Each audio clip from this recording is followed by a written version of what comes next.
हाय मैत्रिणींनो, मी लता. माझ्या यूट्यूब चॅनलमध्ये आपले स्वागत आहे. आज मी इथे 1 किलो बेसनची शेव कशी करायची आहे ते सांगणार आहे. मी इथे 1 किलो बेसन घेतले आहे. त्यामध्ये अर्धी वाटी तांदळाचे पीठ घातले आहे. त्यानंतर मी थोडंसं हिंग घालणार आहे. त्यानंतर पिवळा कलर येण्यासाठी मी खायचा पिवळा कलर टाकणार आहे.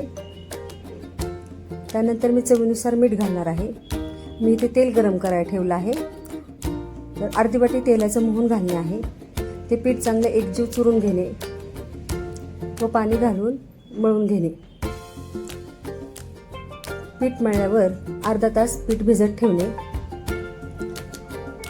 अर्धा तास पीठ भिजल्यावर आपण शेव तयार करायला घेणार आहोत.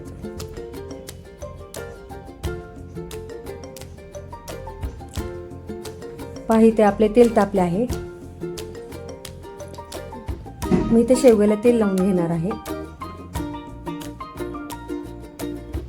शेवग्याला तेल लावून घ्यायचे म्हणजे पीठ शेवग्याला चिटकत नाही.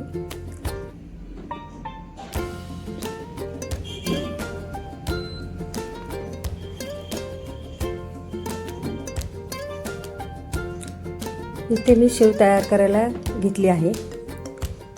शेव बारीक मंद आचेवर तळून घेणे म्हणजे ते शेव खुसखुशीत होते.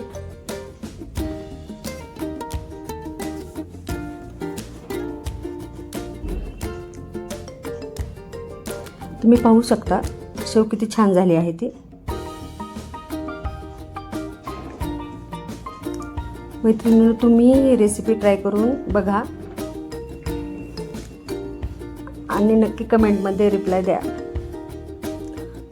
तुम्हाला जर रेसिपी आवडली असेल तर व्हिडिओला लाईक आणि चॅनलला सबस्क्राईब नक्की करा. मैत्रिणींनो, तुम्हाला दिवाळीच्या हार्दिक शुभेच्छा.